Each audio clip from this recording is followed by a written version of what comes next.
शहाद्यात महसूल समाधान शिबिराला उत्स्फूर्त प्रतिसाद. 10,531 लाभार्थ्यांना विविध शासकीय योजनांचा लाभ. महाराष्ट्र शासनाच्या महसूल विभागाच्या छत्रपती शिवाजी महाराज महसूल अभियान अंतर्गत आयोजित महसूल समाधान शिबिर शहादा येथील मीरा प्रताप लॉन्स येथे उत्साहात पार पडले. या शिबिरात 10,531 लाभार्थ्यांना विविध शासकीय योजनांचा लाभ वितरित करण्यात आला.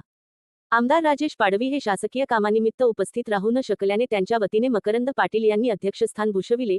नगराध्यक्ष अभिजित पाटील, उपनगराध्यक्षा माधवी पाटील, उपविभागीय अधिकारी दीपक गिरासे, तहसीलदार संभाजी पाटील, तहसीलदार दीपक धिवरे यांच्यासह विविध विभागांचे अधिकारी आणि लोकप्रतिनिधी उपस्थित होते.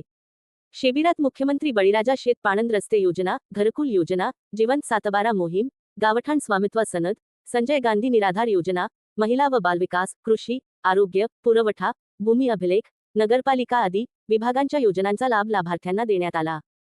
तसेच बियाणे वाटप, घरकुल लाभार्थ्यांना धनादेश, सिकलसेल रुग्णांना प्रमाणपत्रे, बिबट्या हल्ल्यातील जखमींना आर्थिक मदत आणि विविध दाखल्यांचे वितरण करण्यात आले. उपविभागीय अधिकारी दीपक गिरासे यांनी महसूल विभागाच्या लोकाभिमुख उपक्रमांची माहिती देत डिजिटल प्रशासन, महसूल सेवा सुलभीकरण, महिला शेतकरी सक्षमीकरण आणि जीवन सातबारा मोहिमेचे महत्त्व स्पष्ट केले. यावेळी मुख्यमंत्री देवेंद्र फडणवीस आणि आमदार राजेश पाडवी यांचे व्हिडिओ संदेशही उपस्थितांना दाखविण्यात आले. कार्यक्रमात रक्तदान शिबिर, वृक्षारोपण तसेच नागरिकांसाठी भोजनाची व्यवस्था करण्यात आली होती. महसूल विभाग, विविध शासकीय यंत्रणा, लोकप्रतिनिधी, पत्रकार आणि नागरिकांच्या मोठ्या सहभागामुळे हे शिबिर लोकाभिमुख आणि परिणामकारक प्रशासनाचे उदाहरण ठरल्याची भावना व्यक्त करण्यात आली.